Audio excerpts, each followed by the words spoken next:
Welcome everyone back and forth with Becker and Orr. We're going to have a lot of fun today and tackle some very key questions. I'm going to try to convince Kevin that what happened in September was the bottom, the market bottom. You can see that convinced me on the bottom. We're also going to talk Bank of Canada and Jets. Lots of great information. You definitely want to stick around.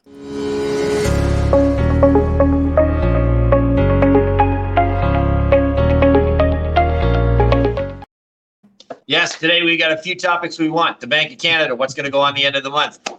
Hockey season has started. Jets start their season tonight. And finally, Clint wants to try and tell me that September was the end, but I don't know. We're going to have to talk about that and see what points he's got and whether or not I can take that part one by one.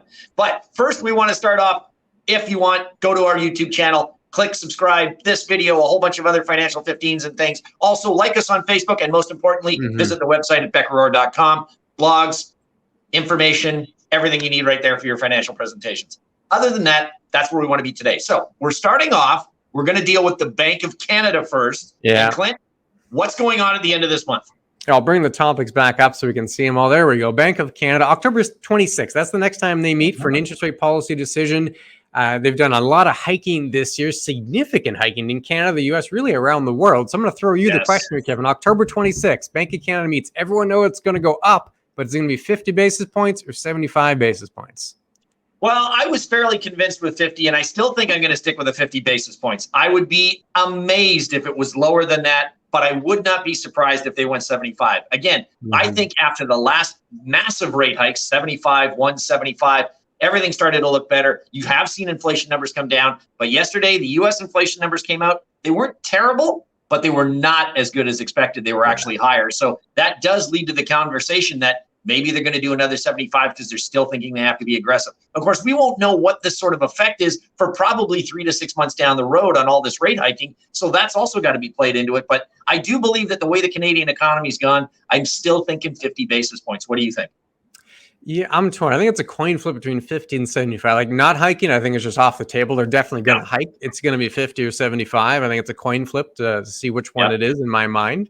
Partly because of the inflation numbers. Also, you look at where they are. The thing is 3.25 is currently the overnight rate, and that puts your prime rate at about 5.45. So if they do hike 50 and your prime rate gets to just under 6 at 5.95, that's not the end of the world. And that's really where I thought we'd end up. Is usually you get your overnight rate, your prime rate, they got to get kind of above inflation. Inflation starts coming back down. That's kind of how they reel it in. So 50 to 75, I think it's a coin flip in my mind, but definitely going up. We're not done yet with the rate hikes, unfortunately. So we got to brace for a little more in terms of interest rates going up. And we still have to wait for what the September numbers are for the Canadian inflation. So I think that's going to be a big factor, and we should find that out in the next week or so. And yeah, that could have a bigger scenario. I think you're right on that one. But that sort of covers us in a basis on the Bank of Canada. Tonight is the official start for the Jets for the 2022-2023 season. And I think we got to break this down into sort of 3 scenarios. This team, the way it's constructed, and there wasn't much done in the offseason, there's a new coach, and that could have a huge factor on culture and everything else. Are we talking not a playoff team, in the playoffs, maybe a round, maybe 2, or do we actually have a dark horse Stanley Cup contender? Clint, what do you think we've got here? Oh, I mean, Stanley Cup, I'd love to see that, but realistically, that is a long shot, maybe 1% probability in that bucket. The other 2 buckets far more likely. I'd like to tilt towards making the playoffs. I'm not sure how far they'd make it in the playoffs with this particular team, because as you mentioned, they didn't make a lot of changes. It's not as if they did a complete overhaul. They do have a new coach, right? So that could be huge. If they're able to control the bench and maybe change the lines a little bit, or even just change the culture, that can be significant. So I'd say I'm going to do odds. You can't make me pick. It's just too early in the season. I'm going to say 40% chance they don't make the playoffs. I'll say 59% chance they make it, and I'll throw that 1% into that Stanley Cup winning bucket. That's my breakdown there. Yeah, me, I'm going to be a little more decisive. The Stanley Cup, I'd love to say it. And yeah, your 1% is probably right. I just don't see it. This team is missing a few pieces on that 3rd and 4th line for sure. All the talent in the first 2 lines, I'm not worried about that. Are they not going to make the playoffs? The pundits have been wrong in these guys many, many times. Last year, they had us as a playoff team and a dark horse Stanley Cup favorite. This year, I think the fact that everybody is counting us not to make it, I'm going the opposite way. I say they make it. I say they possibly win a round 2 before getting in. I think that there's definitely that new culture that they've got. They've done a whole bunch of changes nobody thought to. So I honestly think that this is a playoff-bound team. Now, may not be top of the division, maybe getting in as a squeaker on the wild card side, but I do think that they've got that option. So yes, for me, I'm saying playoffs bound. Well, now I keep my fingers crossed, and you'll let me know in April whether I was right or not. I love it. The contrarian bet there. Now, what we're going to do now, a new little segment here in our back and forth. We've done lightning rounds, other topics. This time, I'm going to hit Kevin with a slew of data and some phenomenal points. A very persuasive argument I got coming at you here, Kevin. And it's all to try to convince you what we saw in September. That drop in September was the bottom. That was the low for the market. And of course, you can retort and we'll have a bit of fun with it. But I'm going to start laying into the argument here. Okay. So be prepared. I got a number of graphs coming. Here we go. Starting with, you got to look, I think, at the secular and cyclical trends as kind of the high-level starting point. You pull that up here for the TSX. Lots of lines here, but you're focusing on the blue line and on the teal line. The teal line specifically, the secular trend, the 200-week average. TSX touched it, but there's still lots of room there. There's still about 1,000 points on the TSX. So above that secular trend, that's a positive. You look in the U.S., same type of chart here, cyclical and secular trends. They're right there. They're just hugging that secular line, but the point is they're above it. Now, granted, the defense has to come on the field here. They got to make a play to make sure they get a bit of a relief rally, but they have not gone below that trend. If you look over time, you haven't really seen a secular bear market since the early 2000s. I don't think we're going to see another one, and so far we have not. So we're still above those secular and cyclical trends. Also, a slew of arguments here when we get into the intensity of the drop. So we had a drop in June. All your internal measures kind of flagged, wow, this is a drop, a big one. In September, similar price magnitude drop, but the internals simply weren't there. Here's one item. This is from All-Star Charts. It looks at the number of new highs and the number of new lows. And you can see we're not making new highs. Most stocks aren't making new highs in this environment, but the number of new lows was less. It was a less intense drop. The internals held up better. Less stocks made new lows in that September decline. In addition, the VIX was subdued, so it had lower volatility. Defensive stocks did not break out relative to the rest of the market like they did in June. In June, the defensive sectors did really well. Everything else fell. Didn't happen this time around as well. Your low volatility stocks were not outperforming your high beta stocks. Normally, that's what you see. You have not seen that. So all this is pointing to a less intense low, more of a retest as opposed to a crash. A few more for you here in that same segment. This is regional banks on a relative basis, Kevin. They're making new 6-month highs. Regional banks in the U.S. Canadian banking system is much different. U.S., the regional banks, they tend to fall apart when the world ends. You saw that in 2020, that big collapse. The world isn't ending if regional banks are making new relative highs, and that's exactly what we're seeing right now. A few more quick points, then I'll let you have a retort here. This is the sentiment side of it. It's just washed out is really what it is. This is one survey, the AAII, American Association of Individual Investors, looking at the bull bear numbers. Essentially, all the red on the bottom of the screen means people are really bearish. When everyone gets on one side of the boat, normally the market does the opposite thing. And right now, everyone is saying the market's going down.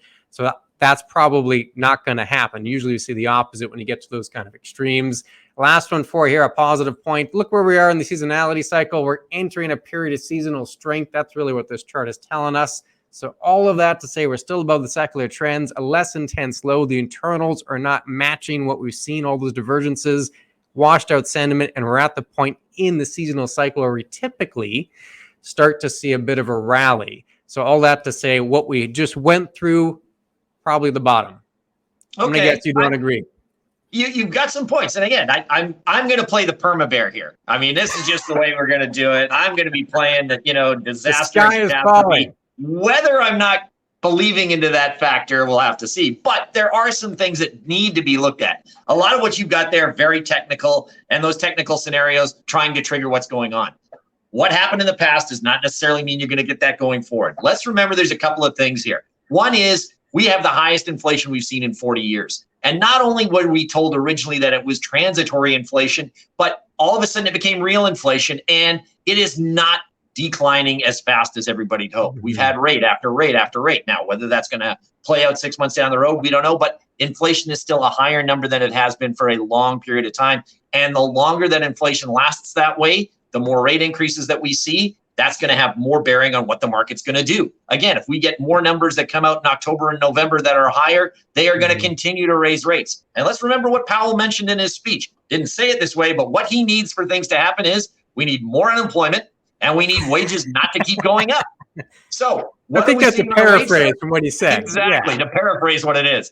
Basically, what we're seeing, though, is that wages, even though they're still down, there is more and more wages going up. And the factor that we haven't had for a long time, you don't have the unemployment right there. We have 1 million jobs in Canada that aren't filled yet. So you have to eliminate all those and then possibly have a little bit more in that going forward before we start to see some of these scenarios coming through. That's a big one. So low unemployment, since that's not a big trigger yet, that could prevent this from being the bottom, and it could go further yet. The other factor that they mentioned is the Fed and almost every other global scenario, recession's not a problem. We will continue to raise rates and we will drive you into recession. Now, the fear of recession is what's driven the market down now, but if we actually hit recession and it goes further, we could see more downside yet before we start to see up, which means maybe November, maybe January, maybe February next year, we're at another new low. So this may not be the bottom by that stretch. And of course, the bigger factors that I want to talk about in mentioning some of these things are some of the things that are outside the control of the governments, whether or not it's too much spending on the fiscal side from the governments giving more money when they shouldn't be, doesn't help the inflation scenario. But outside of the Canadian or the North American scenario, how long does the war in Russia go? China, of course, still maintains that they're going to stick with their zero COVID policy. Is that going to create more and more of a supply chain issue? These things will continue to fight or will continue to keep inflation moving unless we have some sort of resolutions coming or we see that there's some sort of an alternative going through. So everything you mentioned has some good points. But again, there are factors here that may continue to play going forward. And that may have a bearing on whether September was the low or we're still looking for that low yet in the bottom before we start to see that market turn around.